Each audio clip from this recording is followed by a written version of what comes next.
ছেলেদের থেকে মেয়েরা কোনো দিক দিয়েই পিছিয়ে নেই। ছেলেরা নেশা ভাঙ করতে পারে, ধুমধারাক্কা মারপিট করতে পারে, গভীর রাতে বাড়ি ফিরতে পারে, এমনকি চাইলে সেক্সও। কেউ বাঁকা চোখে দেখে না।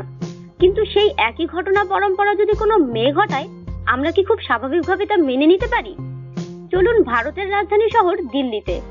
আপনি যদি পুরুষ হন তাহলে কোনো সমস্যা হিল্লি দিল্লি কোথাওই নেই। অনায়াসেই কন্ডম কিনতে পারেন। দোকানি চেনা পরিচিত হলে বাঁধো বাঁধো ঠেকলেও অপরিচিত হলে কোনো সংকোচই নেই। সংকোচের কোনো কারণও নেই, কারণ যৌনতা তো জীবনেরই অঙ্গ। সেক্স করার মধ্যে অপরাধের কিছু নেই, যদি না তা গাজোয়ারি একতরফা হয়। কিন্তু আপনি যদি মেয়ে হন, পারবেন কি দোকানে গিয়ে কন্ডম কিনতে?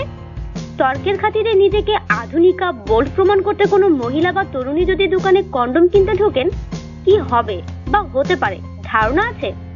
আপনার সামনে হয়তো কেউ কিছু বলবে না, কিন্তু সে সময়ে দোকানে উপস্থিত প্রত্যেকের কাছেই যে আপনি দর্শনীয় বস্তু হয়ে উঠবেন তা নির্দ্বিধায় বলে দেওয়া যায়। আর আড়ালে কি বলতে পারে তা আপনার ধারণারও অতীত। মুচমুচে টকঝাল মিষ্টি চানাচুরের মতো ফিরবেন লোকের চর্চায়। নির্লজ্জ, বেহায়া, এমন টুকরো টুকরো কটাক্ষ তো রয়েছেই। একদম চরিত্র নিয়ে টানাটানি। লোকে যৌনকর্মী বলেও চিহ্নিত করে দিবে। হাতের 5টা আঙ্গুলের মতোই সবাই সমান নয়। সাহসিনীর পক্ষেও সওয়াল করতে পারে কেউ কেউ, কিন্তু তারা কোটিতে গুটির মতো গুটি করে। দেখুন সোশ্যাল নেটওয়ার্কিং সাইটে ভাইরাল হয়ে ঘোরা ভিডিওটি। সব দেখে শুনে আপনার মনে হতেই পারে সমস্যা আসলে কার, মেয়েটির নাকি আমাদের মানধাতার মানসিকতার?